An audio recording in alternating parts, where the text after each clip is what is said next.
Cette semaine à Question Santé, on parle de poids. On parle du poids de notre corps parce que c'est un sujet qui préoccupe beaucoup de gens. On va notamment parler du cercle vicieux des régimes. Du côté de l'activité physique, on va voir si on peut privilégier certains types d'exercices plus que d'autres afin de favoriser davantage une perte de graisse. Mais on va se donner des trucs aussi pour retrouver une relation saine avec son corps, pour aimer son corps, peu importe comment qu'il est, parce que l'insatisfaction corporelle, ça, c'est vraiment pas bon pour la santé. Et puisqu'on a toujours besoin d'être inspiré, je reçois Éric Pagé, quadraplégique. Il est un grand exemple de persévérance.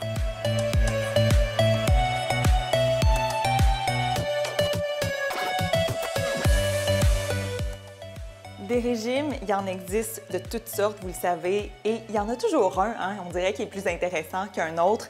Mais Véronique, est-ce que c'est vraiment une bonne option de se mettre au régime si on veut perdre du poids? En fait, non, c'est pas une très bonne idée de décider de suivre un régime pour essayer de perdre du poids. Donc, quel que soit le régime qu'on choisit, que ce soit la diète cétogène ou keto, là, qui est très à la mode actuellement, la diète protéine, décider de couper les P, là, pain, pâtes, patates. Donc, peu importe le régime qu'on choisit, ça ne fonctionne pas. Alors, tu dis que ça ne fonctionne pas. Pourtant, on connaît tous quelqu'un qui a suivi un régime et qui a perdu du poids. Oui, je suis d'accord avec toi, Floralie. Donc, la plupart des régimes fonctionnent à court terme parce que ça implique une restriction en calories. Ça veut dire que la personne, en suivant un régime, va manger moins de calories que la quantité dont son corps a besoin pour rester en équilibre. Donc, quelqu'un qui suit un régime pendant quelques semaines, quelques mois, va probablement perdre du poids, mais ce n'est pas une perte de poids qui va être durable à long terme. En plus, la plupart des gens, c'est très rare les gens qui vont suivre un régime toute leur vie parce que c'est contraignant, on doit calculer, on doit mettre certains aliments de côté, donc généralement on finit par abandonner le régime. Puis c'est plaisant à manger, on aimerait ça, me semble, avoir du plaisir tout le temps. Puis là, quand on se met au régime, à un moment donné, on perd notre plaisir. Oui, c'est aussi pour ça qu'on appelle les régimes le cercle vicieux des régimes. OK, mais là, explique-nous. Oui, donc c'est vraiment un cercle, comme vous pouvez voir sur l'image à l'écran. Donc, en premier, la personne va décider de suivre un régime, surtout parce que souvent, ils veulent perdre du poids. Donc, en suivant un régime, elle va se priver en calories, se priver aussi de certains aliments spécifiques. Comme le corps est en mode privation, bien, il va perdre du poids, mais en même temps, le métabolisme de base, donc le nombre de calories qu'on utilise pour faire fonctionner le corps au repos, ça va diminuer. OK? Éventuellement, on va voir apparaître des frustrations alimentaires puis des fringales parce que le corps manque de calories puis il y a des aliments qui sont interdits. Et quelques temps plus tard, mais ça peut aller jusqu'à des pertes de contrôle alimentaire puis la personne elle va probablement juste abandonner le régime et retourner à ses anciennes habitudes. Et qu'est-ce qui se passe quand on retourne à nos anciennes habitudes alimentaires? On reprend tout le poids qu'on avait perdu et même souvent avec quelques livres en prime. Mais malheureusement, le métabolisme de base va demeurer au ralenti. Ensuite, la personne elle va vivre un sentiment d'échec parce qu'elle n'a pas réussi à suivre, à maintenir son régime, maintenir la perte de poids. Elle va peut-être vivre aussi beaucoup de culpabilité par rapport à tout ça et éventuellement va recommencer le cercle. Plus une personne suit des régimes, plus son poids va faire le yo-yo. Donc, elle va perdre du poids, reprendre, reperdre, reprendre. Et plus ça va être difficile pour elle à long terme de perdre du poids parce qu'à chaque fois qu'elle suit un régime, son métabolisme de base diminue. Et ça devient lourd pour la personne aussi. Oui, absolument. Alors, si on ne doit pas suivre de régime, est-ce que tu as des trucs quand même à nous donner essentiellement, là? Oui, bien, un premier truc que je dirais, c'est vraiment d'écouter et de respecter les signaux que le corps nous envoie, donc nos signaux de faim et de satiété. D'ailleurs, on a fait une chronique là-dessus, complète sur les signaux, quelques épisodes auparavant. Absolument. Donc, en écoutant nos signaux, ça va nous permettre de réguler nos calories en fonction des besoins de notre corps. Ensuite, je vous dirais aussi de manger régulièrement. Donc, on n'attend pas d'être affamé pour manger. On évite de sauter des repas parce que si on est affamé, on va manger vite. On va prendre des grosses portions, puis on ne sera pas à l'écoute de nos signaux. Ensuite, manger beaucoup de végétaux. Donc, peut-être adopter une alimentation principalement basée sur des aliments du règne végétal. Donc, beaucoup de légumes, des fruits, des légumineuses, des noix, des graines, des produits céréaliers à grains entiers, là, comme des pâtes, du riz ou du quinoa. Puis même si les fruits contiennent du sucre, on s'en prive pas, là? Absolument pas. Notre corps a quand même besoin d'une certaine quantité de sucre. Ces aliments-là ici, ce sont tous des aliments qui contiennent quand même beaucoup de fibres, qui ont un effet rassasiant et puis aussi, généralement, ils contiennent moins de calories que des aliments comme la viande, par exemple. Ensuite, un autre conseil, ça serait de cuisiner à partir d'aliments de base. Donc, tout ça, c'est des aliments de base, très peu transformés. Donc, on les cuisine à la maison nous-mêmes, on contrôle ce qu'on met dedans, donc la quantité de sel, la quantité de sucre, la quantité puis la qualité des gras qu'on ajoute. Puis en même temps, on va essayer de diminuer aussi la consommation des aliments ultra transformés, là, déjà tout prêts à consommer. Ensuite, un autre conseil, c'est vraiment au niveau des liquides. Donc, pour s'hydrater, pour étancher la soif, notre premier choix, ça devrait toujours être de l'eau. Donc, on fait attention aux jus de fruits, aux boissons sucrées, aux boissons gazeuses, même aux eaux aromatisées. C'est toutes des boissons qui habituellement contiennent beaucoup de sucre, puis dans le fond, c'est des calories superflues. Donc, l'eau, c'est toujours notre premier choix. Puis c'est peut-être une question d'habitude aussi. Oui. Tu dis que même l'eau aromatisée, c'est quelque chose vers lequel on ne devrait pas trop se tourner. On devrait s'habituer en fait à boire de l'eau qui goûte l'eau, pas sans un goût de fruits. Ou des fois, on peut rajouter aussi des fruits ou des fines herbes dedans. Ça peut aromatiser tout simplement notre eau. Dernier petit conseil, ça serait aussi d'être critique par rapport à ce qu'on entend en alimentation. Il y a énormément de mythes qui sont véhiculés sur la nutrition, sur l'alimentation. Par exemple, on entend des fois qu'il y a certains aliments comme le céleri ou les agrumes qui ont la capacité de brûler les graisses.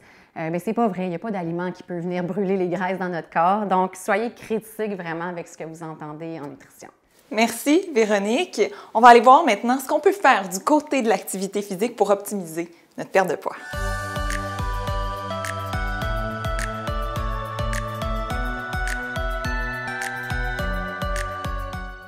Évidemment, quand on parle de poids, c'est difficile de mettre de côté l'activité physique. Stéphane Ouimet, je pense que tu te fais assez souvent poser la question quel exercice on devrait prioriser pour perdre le plus rapidement possible de la graisse. Est-ce que tu as quelques réponses à nous donner aujourd'hui? Bien, en fait, oui. Puis, autre que la question de savoir est-ce que faire des abdominaux va me faire perdre mes abdominaux, faire perdre mon mou de bois en faisant des exercices de bras, exactement, c'est très, très, très populaire.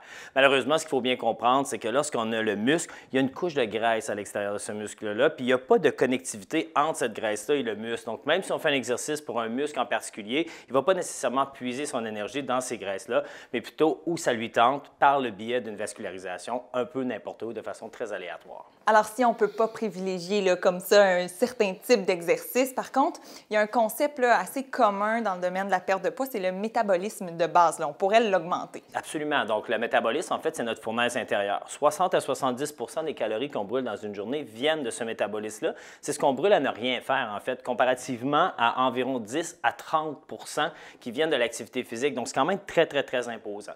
Donc, ce qu'il faut faire pour le métabolisme de base, en fait, c'est de l'augmenter pour permettre une perte de poids tout au long de la journée, puis pas seulement durant notre exercice. C'est un peu comme mettre notre fournaise à 24 plutôt qu'à 22. On sait que ça va consommer plus, mais tout au long de la journée, pas juste pendant l'exercice. Alors là, dis-nous comment on fait pour augmenter ça à 24 plutôt qu'à 22, là, notre thermostat. Ça, c'est la question, en fait. Oui, mais dites-vous qu'une des choses qu'on sait, c'est que ralentir le métabolisme, quand on ne mange pas, on ralentit le métabolisme de base. Donc, de manger va ralentir le métabolisme de base. Faire de l'activité physique sur une base régulière. Donc, mon corps va apprendre à carburer, à vouloir dépenser puis maintenir une certaine élévation du métabolisme de base.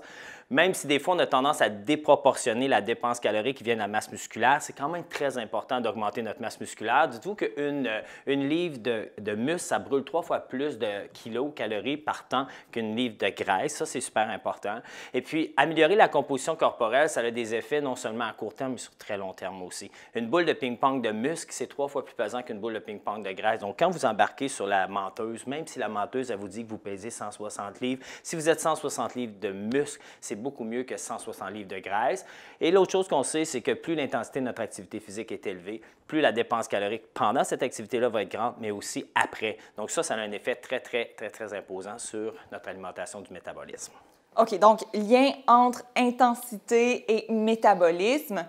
Ça veut dire qu'il y a peut-être une intensité d'activité physique à cibler pour une perte de graisse? Bien, pendant plusieurs années, c'est ce qu'on a mentionné, cette fameuse zone de perte de poids qu'on peut voir sur les tapis roulants, les vélos stationnaires au centre de conditionnement physique, mais c'est relativement un mythe. Ce qu'on sait, par exemple, c'est que plus l'intensité de notre activité physique, plus c'est intense, plus on va brûler de calories, mais on va surtout utiliser les sucres comme étant notre substrat énergétique. Quand l'intensité est plus basse, on brûle moins de calories, mais on utilise des lipides. Donc, on veut utiliser ces lipides-là. Lipides égale graisse. Absolument. Notre gras qu'on veut pas. Exact. Donc, ce qui est important de prendre en considération, c'est qu'on dit que brûler beaucoup de calories à court terme, ça a un effet très positif parce qu'on veut créer ce déséquilibre-là de se brûler plus que ce qu'on consomme pour perdre du poids.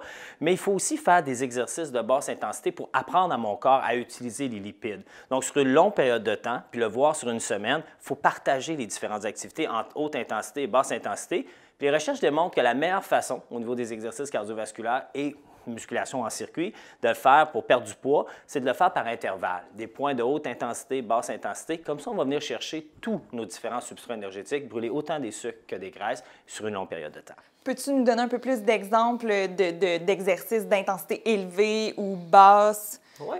En fait, le traditionnel qu'on connaît, par exemple, c'est là, vous êtes sur le tapis roulant, vous allez marcher pendant 30 secondes et ensuite, on va vous demander de jogger pendant 30 secondes. Marcher 30 secondes, jogger 30 secondes, ça, c'est une façon de le faire. L'autre, c'est ces fameux entraînements en circuit dans lesquels on va faire des exercices de musculation de haute intensité, prendre une pause entre l'autre, sans trop qu'elle soit très longue, refaire un autre exercice de musculation. Donc, l'intensité, c'est la musculation, le repos, musculation, repos. Et ça va venir faire une grosse dépense calorique parce qu'on n'est pas capable de soutenir un très grand efforts sur une longue période de temps. Est-ce qu'il y a un mythe aussi par rapport à la séquence musculation, ensuite exercice cardiovasculaire ou inversement? Est-ce qu'on devrait prioriser quelque chose pour faciliter une perte de graisse? Bien, en fait, ce n'est pas nécessairement un mythe, mais plus une précision scientifique. Nous, ce qu'on sait, c'est que le corps utilise des sucres pour faire une contraction musculaire. Donc, quand on fait de la musculation, on brûle les sucres. Puis quand on fait des exercices cardiovasculaires de basse intensité, on va brûler des lipides. Donc, nous, ce qu'on va proposer aux gens, c'est faites votre musculation en premier. Vous allez utiliser du carburant que vous ne voulez pas nécessairement utiliser. Donc, quand ça va être le temps pour vous de faire vos exercices cardiovasculaires, le corps va privilégier les lipides comme étant sa source d'énergie. Si vous faites le contraire, souvent vous allez vous retrouver avec pas assez de sucre pour pouvoir faire vos exercices de musculation. Bien ça va créer un très grand désavantage. Une recommandation pour notre semaine, Stéphane? Oui, mais la plupart des gens, ils veulent augmenter l'intensité, puis marcher des petites intensités, puis courir est de trop grande intensité. Moi, je suggère l'utilisation de bâtons de marche.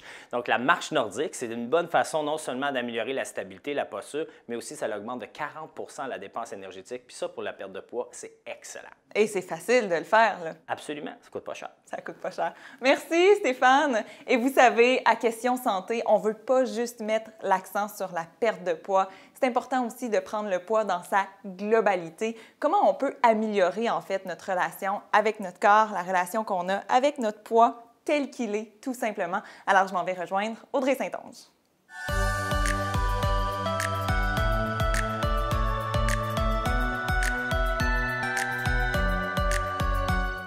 Parler de poids, c'est aussi parler de l'acceptation de son poids, de l'acceptation de son corps, parce qu'en fait, il existe un poids naturel vers lequel le corps tend toujours à revenir. On l'appelle le poids d'équilibre. Par contre, en 2020, on a de la difficulté avec ce poids d'équilibre. On veut beaucoup le changer et notre relation avec notre corps s'en voit affectée négativement.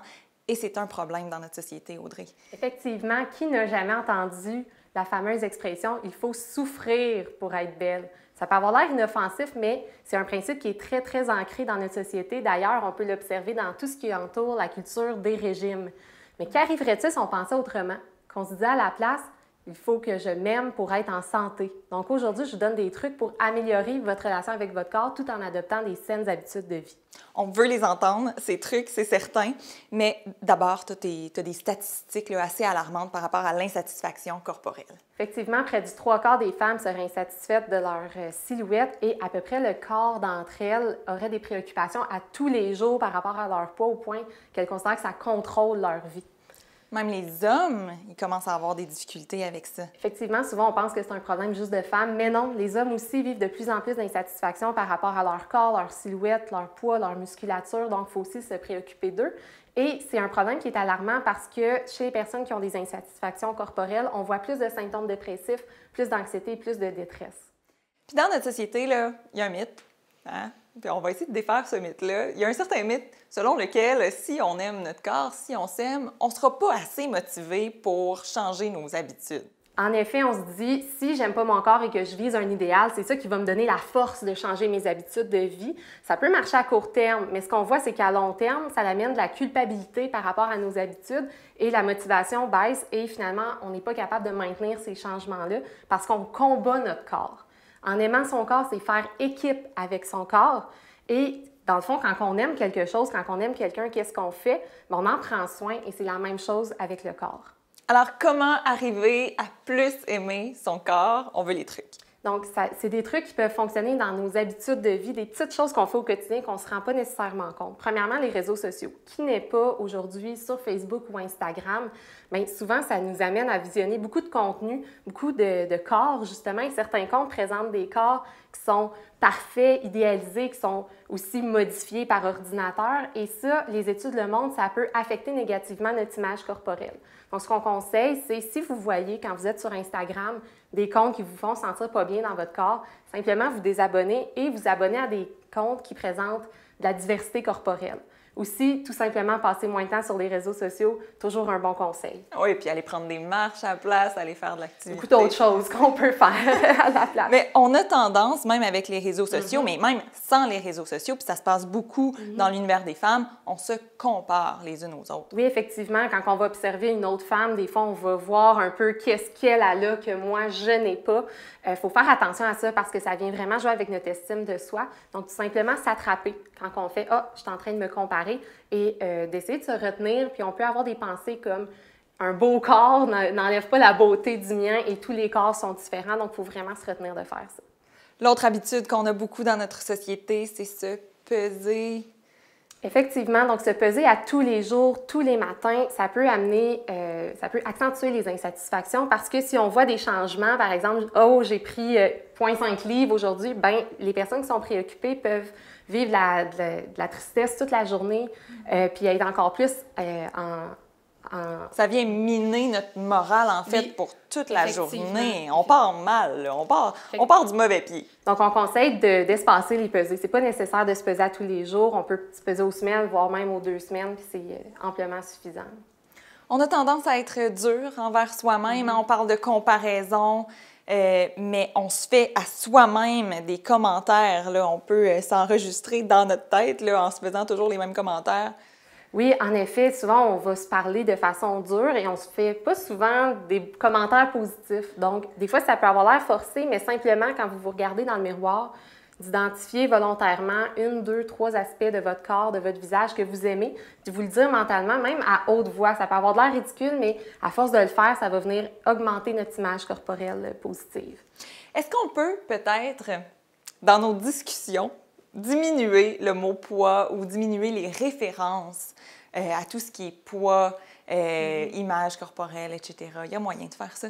Oui, effectivement, c'est quelque chose qui est central dans notre société, le discours par rapport au poids, mais c'est dommageable pour nous-mêmes, mais aussi pour les gens qui nous entourent. Donc, ça peut être les commentaires par rapport à nous. Par exemple, « Ah, j'ai pris 5 livres pendant le temps des fêtes, il va falloir que je fasse attention. » On essaye d'éviter. Les commentaires par rapport aux autres, même positifs, par exemple, « Ah, je vois que tu as perdu du poids, ça te fait bien. » Ça vient renforcer l'association entre le poids et la beauté, puis ça peut créer des préoccupations chez la personne. Et même simplement à la télé. « Ah, tel acteur, il me semble qu'il a pris un peu. » Hein? Ça aussi, on veut vraiment diminuer le discours poids pour arrêter de mettre l'importance là-dessus. Mais je pense qu'on peut être encouragé quand même. De plus en plus, on prend conscience peut-être de l'importance de limiter nos références à l'apparence corporelle. Effectivement, et même dans nous, notre processus de changement d'habitude de vie pour viser la santé, d'arrêter de mettre l'accent simplement sur un chiffre sur la balance et plus se centrer sur notre intérieur. Donc, est-ce que je me sens mieux dans mon corps? Est-ce que j'ai plus d'énergie le matin quand je me lève? Ça, c'est des indicateurs qui montrent que notre changement d'habitude de vie nous amène vers la santé. Puis le poids, c'est comme un effet secondaire, mais il ne faut plus que ça soit la chose principale. Merci beaucoup, Audrey. Et restez là parce que si vous voulez entendre parler d'une histoire inspirante, bien, Éric Pagé va être là pour nous parler de comment lui a accepté les limites de son handicap physique. Merci à notre partenaire. Question Santé est réalisée dans une maison modèle de construction La Vérandrie.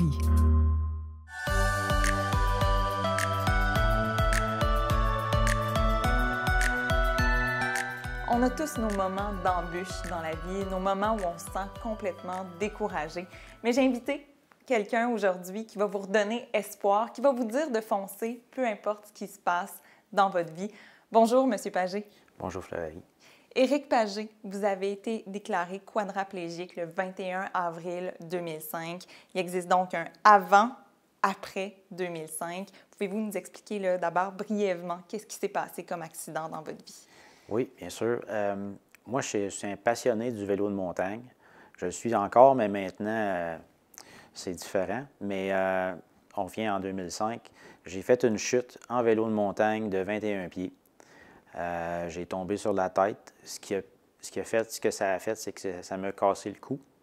Puis, suite à ce diagnostic-là, que je suis quadriplégique, bien, j'ai comme... je me suis retroussé les manches, puis j'ai continué à travailler. Puis c'est un petit peu ça, là, c'est de persévérer, là. Vous avez fait de la réadaptation pendant plusieurs mois en 2005. Et là, ça paraît pas, hein? On vous voit bien assis sur une chaise, vous utilisez vos bras quand vous parlez. Donc, voilà l'importance d'avoir fait de la réadaptation. Vous avez réussi à réutiliser certains de vos membres. Mais donc, ça n'a pas été facile. Mais moi, j'aimerais que vous nous disiez, là, donc, quelle est votre devise maintenant dans la vie? Vous avez une certaine devise qui vous propulse à chaque jour, hein? Qu'est-ce que c'est? Écoute, comme on dit, dans la vie, il arrive rien pour rien. Puis si ça l'arrive, c'est parce que je devrais être capable de dealer avec ça. Il faut juste que je trouve la façon de le faire. Puis ça, des fois, bien, ça n'arrive pas tout de suite, mais ça prend pas bien de temps. Il faut juste patienter un peu puis regarder tous les côtés, puis de s'accrocher de ce qui va en sortir, là. Des choses négatives qui arrivent, des embûches, peu importe. Il y a toujours une raison pourquoi. Puis c'est ça qui me permet de continuer. Parce que ça devient un défi, en d'autres mots, quand une chose comme ça arrive. Quand c'est difficile, vous voyez ça comme un défi. Ah, je ne peux pas utiliser mes 4 membres. Ah, on va se mettre au défi, on va faire en sorte de tout fonctionner quand même. C'est ça. Un peu ça. Puis vous fonctionnez beaucoup aux objectifs, hein?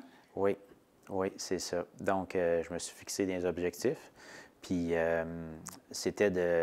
moi, mon objectif, c'est de faire les Jeux paralympiques en vélo à main. Donc, c'est ça qui est mon objectif ultime. Vous aimeriez ça dans quelques années parce que là, en 2020, à l'été 2020, il y aurait possibilité de faire les Jeux paralympiques pour vous. Si ce n'est pas cette année, vous misez sur dans 4 ans, en fait, 2024. Ça serait possible? Oui. Avec l'entraînement? Avec beaucoup d'entraînement. Avec la persévérance? Oui. Qu'est-ce que vous faites en ce moment pour vous entraîner? Bien, première chose, c'est que je suis bien entouré.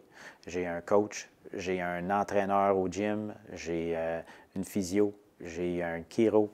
Tout le côté médical, un médecin qui me suit pour faire certain que tout est en ligne et qu'on est bien en ligne pour s'améliorer. Mais c'est tout récent quand même, votre objectif de faire les Jeux paralympiques en cyclisme.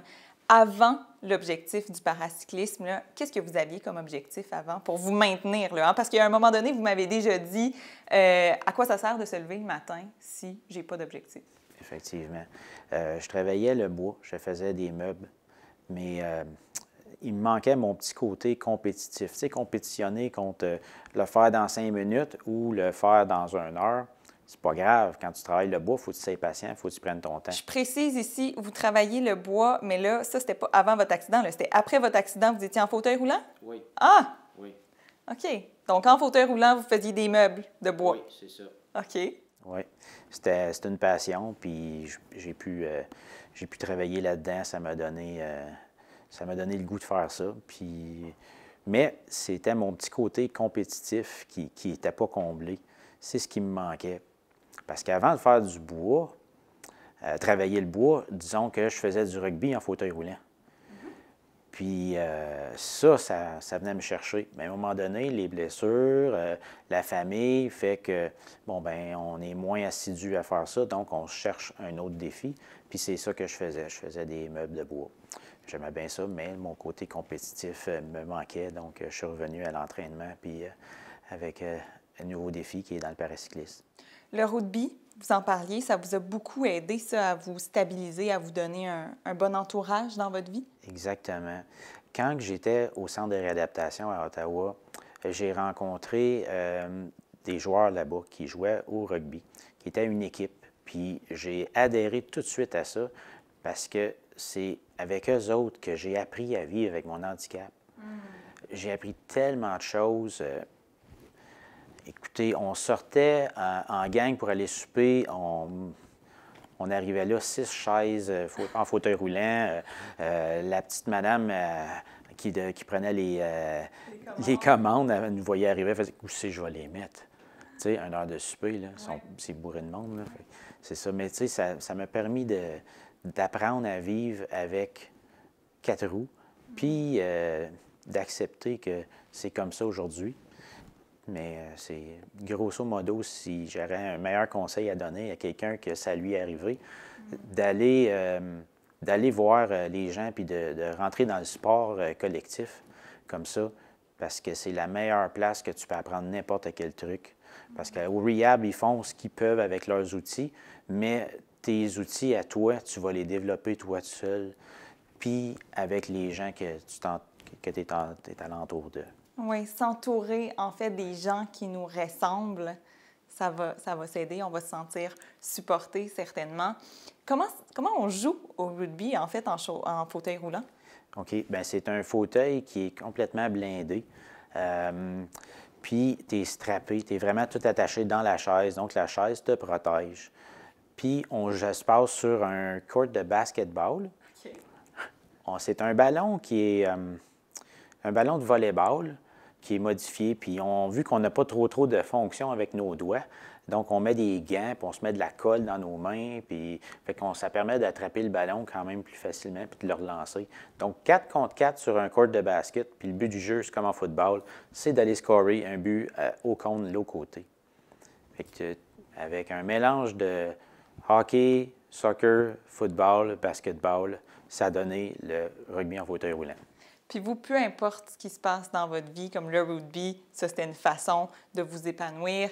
C'était pas un trop gros défi, là. Vous carburez justement au défi. Il y en a plein d'autres défis comme ça que vous avez dans votre vie. Vous m'expliquez même monter les marches, par exemple.